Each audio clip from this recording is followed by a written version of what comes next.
দেখো বন্ধুরা, আজ থেকে শুরু করবো অ্যাক্টিভিটি 4। আমি একটা করে কোশ্চেন বলবো, তোমরা উত্তরগুলো মিলিয়ে নেবে। দেখো, প্রথম কোশ্চেনটা ছিল, after king Arthur Pendragon Britain had no king because রাজা আর্থার পেন্ডাগনের পরে ব্রিটেনে কোনো রাজা ছিল না। কেন না? None of the fighting barons had manage to became the king.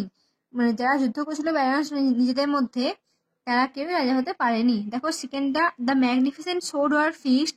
সেই যে তরোয়ার বাড়িটা কোথায় ফিক্সড করা ছিল? অন এ লার্জ স্টোন, একটা বড় স্টোনের মধ্যে, পাথরের মধ্যে। তিনেরটা, আর্থার ওয়াজ 18 when আর্থার 18 বছর যখন হি succeeded in lifting the sword for the first time. প্রথমবারের জন্য সে সফল হয়েছিল তরবারিটাকে তুলে ফেলার জন্য। চারটা দেখো, the beautiful arm that rose from the water. সুন্দর হাতটা যেটা জল থেকে উঠেছিল, held a sword set with rubies and emeralds. রত্ন মণি দিয়ে সেই তরবারিটাতে আটকানো ছিল, রত্ন আর মণি। ঠিক আছে, এবার দেখো অ্যাক্টিভিটি 5টা কি বলেছে।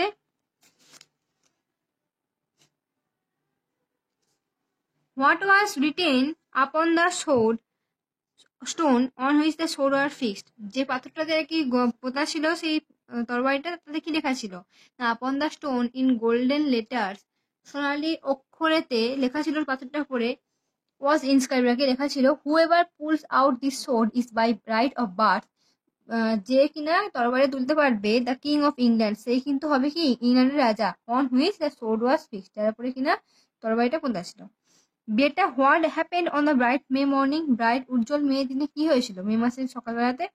আপন a bright May morning a great trial took place in front of many people. অনেক লোকের সামনে একটা প্রতিযোগিতা অনুষ্ঠিত হয়েছিল। And there Arthur lifted the sword easily, এবং সেখানে গিয়ে আর্থার খুব সুন্দর বা সহজভাবে তরবারি তুলে ফেলেছিল। সিয়ের দেখো, why did Arthur need a new sword. কেন আর্থারের নতুন একটা তরবারির প্রয়োজন হয়ে পড়েছিল? না, Arthur needed a new sword, sorry এখানে সোর্ড হবে।